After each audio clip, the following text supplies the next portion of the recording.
Halo, assalamualaikum warahmatullahi wabarakatuh. Kembali lagi bersama Bapak Urja Satifan Rohman di channel Guru Masa Kini. Hari ini kita akan belajar mengenai kebugaran jasmani, yaitu daya tahan jantung atau kardiorespiratori. Kira-kira apa itu daya tahan jantung paru? Teman-teman ada yang tahu?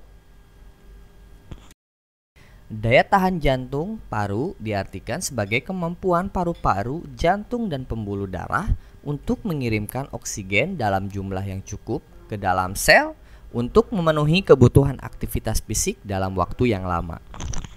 Oleh karena itu, daya tahan jantung paru harus selalu kita latih agar kita tidak mudah lelah saat melakukan kegiatan sehari-hari. Dan kita juga dapat melakukan kegiatan yang berat tanpa merasakan kelelahan yang begitu berarti.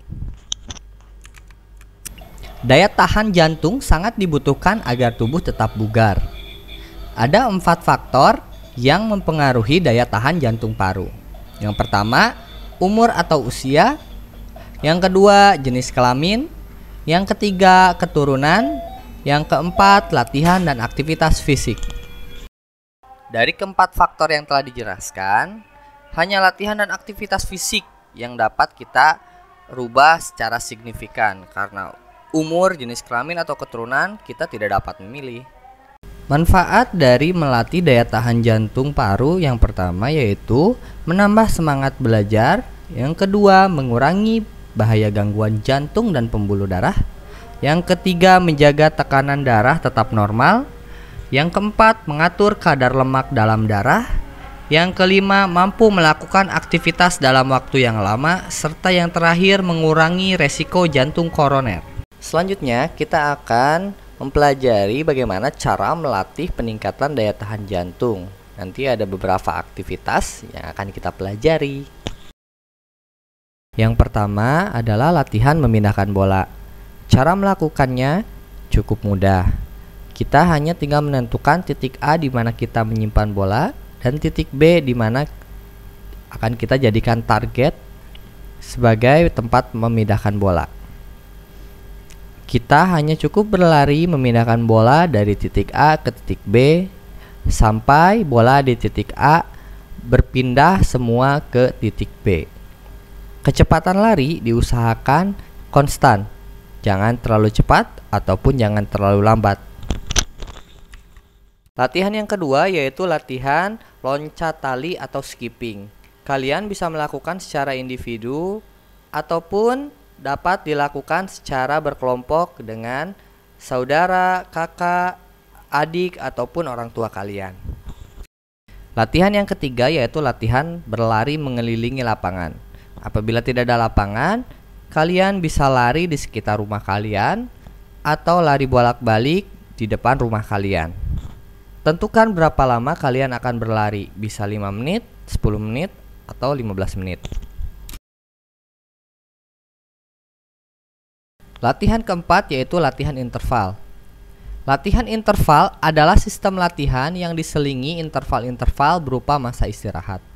Latihan ini digunakan untuk mengukur daya tahan jantung kita. Dalam latihan interval, kamu perlu memperhatikan faktor-faktor berikut. Yang pertama, lama latihan. Yang kedua, beban atau intensitas latihan. Yang ketiga, pengulangan latihan atau repetisi. Yang keempat, masa istirahat setiap latihan. Berikut ini akan Bapak contohkan contoh latihan interval. Bapak akan membuat latihan interval yang terdiri dari 4 pos. Pos pertama, kita akan melakukan latihan lari di tempat selama 1 menit. Larinya dilakukan dengan cepat. Di pos B, kita akan melakukan latihan berdiri lalu jongkok sebanyak 8 kali. Di pos C, kita akan melakukan latihan lari zigzag sebanyak 4 kali balikan. Di pos D, kita akan melakukan lompat tali selama 30 detik.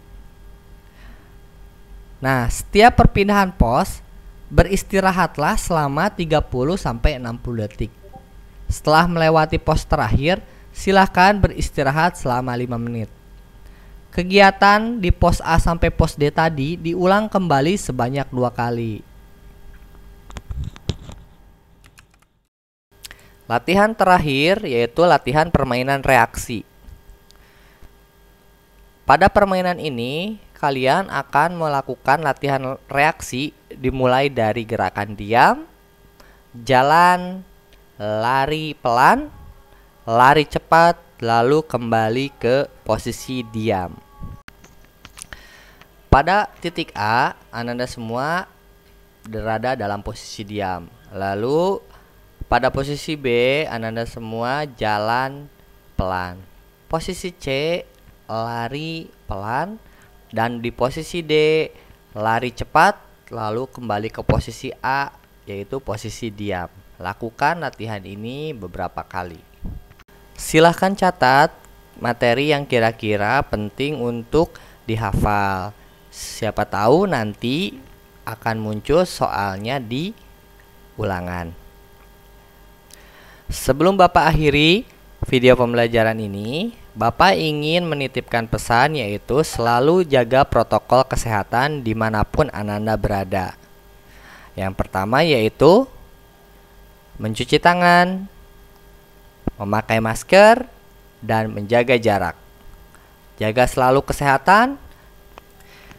Mens sana in corpore sano, yang artinya di dalam tubuh yang sehat terdapat jiwa yang kuat. Wassalamualaikum warahmatullahi wabarakatuh. Salam guru masa kini.